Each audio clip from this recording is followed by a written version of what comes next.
All right, so how does a $15,000 bond sound just to visit the US? Sounds like a joke, right? It's not, it's actually real. And it's targeting international tourists. Now, this policy probably won't apply to us, but the fact that it actually exists says a lot about how far the US is willing to go to keep people out and to drive tourism down even further. Imagine needing a loan just to pay off the bond to go on vacation. It's absurd. Today, I'm going to walk you through this report and show how it adds to the long list of reasons why international travelers are stepping away from the US. Before we get into it, I want to give a quick shout out to Mary, one of our Blue Sky viewers. She sent in this stunning photo from Banff National Park, and it makes a perfect backdrop. Thank you, Mary. All right, let's get into the reports.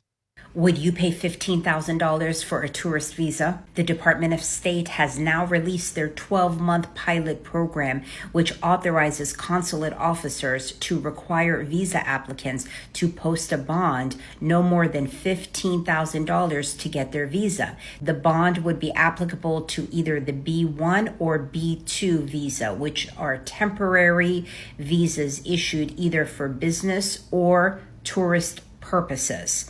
And these visa applicants will be screened and coming from countries that have a high visa overstay rate. The consulate officer can determine in their discretion whether or not the visa applicant needs to pay that bond. And then presumably when the visa applicant obtains the visa, comes to the US for the specific purposes, and then returns back to their country, they can request that bond amount back. This is all outlined on a 33-page policy regulation that the Department of State issued, detailing the pilot program, allowing consulate officers this authority. So, like I mentioned earlier, this probably isn't going to apply to Canadians or people from countries that are in the visa waiver program. But if you're from a country that does require a B1 or B2 visa, you might be asked to put down a $15,000 bond just to visit the US. Now, yes, if you leave on time, you should get your money back. I say should because anything can happen. If I need a visa and saw this policy, there's no way I'm going to go. Here's another content creator breaking it down in his own words. Here's a new proposal from the State Department. Pay us $15,000 and we'll let you in the United States. The new visa bond program was just introduced. So what's in it? First of all, it's a 12-month pilot program to see if it works, requiring a bond for applicants for B1 and B2 tourist visas first. The bond will be set at $5,000, $10,000, and $15,000, depending on your country of origins and your individual circumstances. It's going to target countries with high overstay rates like Nigeria, Laos, and even Turkey. The idea behind it is to want to make sure people who are coming here as a tourist will eventually leave and not overstay. Bond requirements may be waived on a case-by-case basis. It's not going to apply to visa waiver countries like most European countries. The full details will be published in the next 15 days. What do you think? Is this a good idea? Let me know in the comments and follow me for daily updates. If I'm from a country like Laos, Turkey, Nigeria, or any others that this applies to, chances are, even without the $15,000 bond, traveling to the US is already going to be a financial stretch. But for those who can afford to go, the ones who are doing everything legally, who want to actually visit, spend money, and contribute to the US economy, the US just slammed the door shut on them. Talk about shooting yourself in the foot. Now let's see what the trusty Fox News has to say about this. And yes, I'm being very sarcastic about the trustee. President Trump is ramping up his immigration crackdown with a new policy targeting visitors who overstay their visas. Under the new pilot program, the State Department will require bonds of up to $15,000 for business or tourist visas. Travelers would have to pay the money up front, then they'll get it back if they leave before their visas expire. It's part of an ongoing effort to reduce the number of foreigners in the U.S. illegally, including a revamp of the HB1 business visa. We should make sure that we are really, that we know that the people that are being brought over at certain levels are really are commensurate with what those levels should be. Countries in the visa waiver program are exempt from the new policy, but there are only 40, and they're mostly in Europe. Now, some governments are scrambling to sign up, hoping to make travel less expensive for their citizens. So I did a quick search to find out which countries actually need a B1 or B2 visa to visit the US. According to Fox's report, most visa waiver countries are in Europe, plus places like Australia, New Zealand, and a few others. But if we take a look at this list from Asia, you'll notice how many countries have a yes beside them. Vietnam and Philippines, for example, both require B1 or B2 visas. I'll be honest, I don't know what the difference is. But regardless of that, I mentioned how many people from these countries travel to the US to visit family. Well, based off a simple search, Filipino citizens do need a B1 or B2 visa, which means now they'll be hit with a $15,000 bond if they do want to go visit their family. That's a huge barrier, and it's going to be making it a lot harder for many of them to visit the US in the future.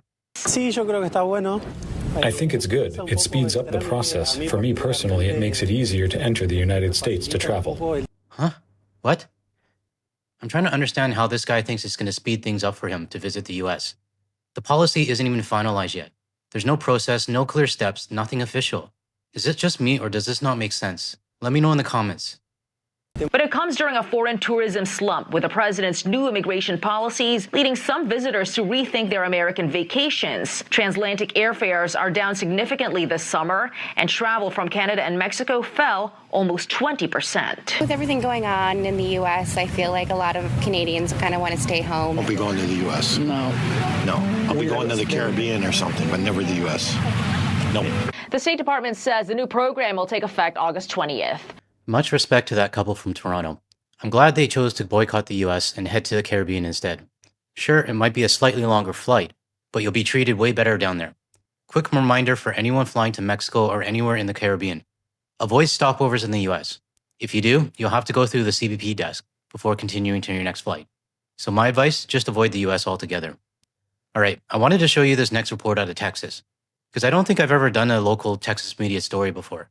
So let's check out what kind of tone they're using.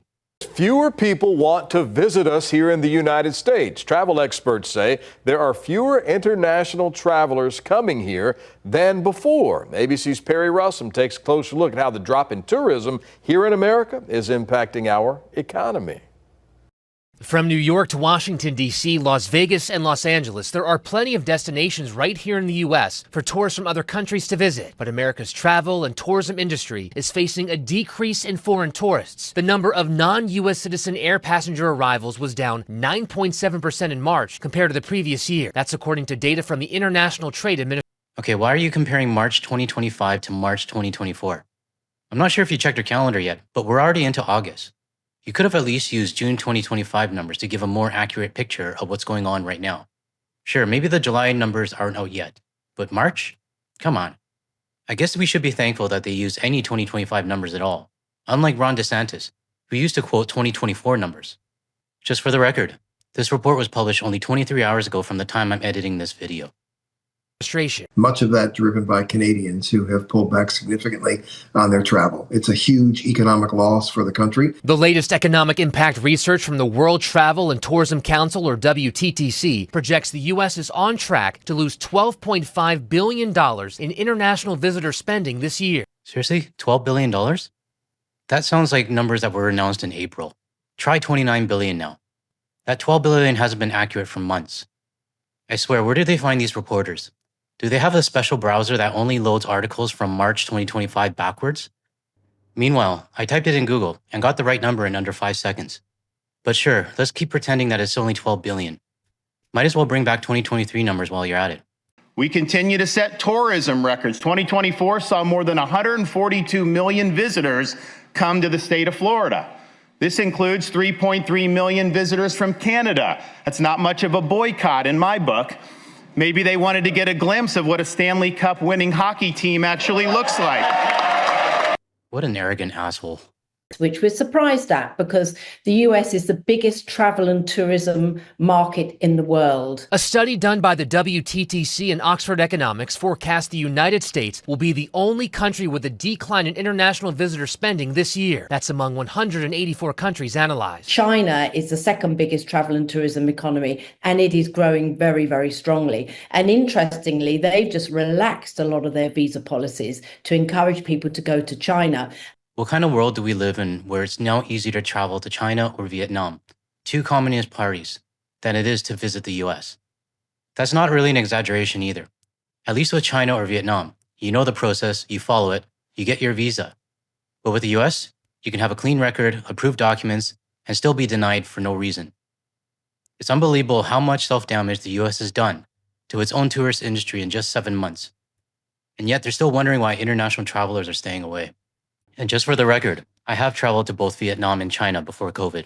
Their immigration process, it was fast, efficient, and straightforward. No strange or intimidating questions, no grilling about my past travel stamps, and definitely no interrogation about what I believe politically. On a side note, I'd actually recommend visiting Vietnam. It's actually a really nice place, and a lot less stressful than visiting the US right now.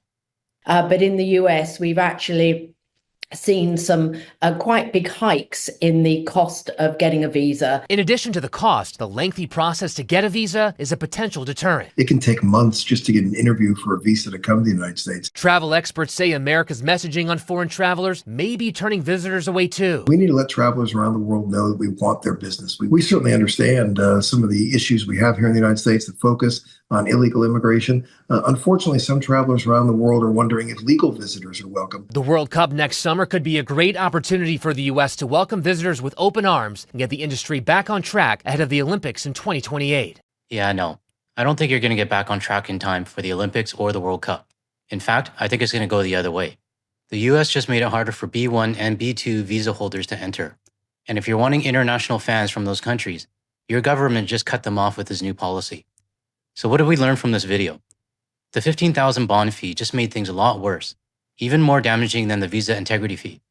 I guess now both of them are combined. I don't know. If you're one of my viewers who needs a B1 or a B2 visa, let me know in the comments. What do you think of these fees, and will they stop people from your country from visiting the US? And number 2, Texas media is still stuck in March 2025, but we'll let them stay stuck. As a Canadian, seeing both of these things play out, all I can say is, you go ahead and you do you, United States. If you found this helpful, hit the like and subscribe button to help spread the message. Share it with your friends, and if you're still here, check out the other videos that are showing up on your screen now, only if you want to. Thanks for watching, and I'll see you in the next one.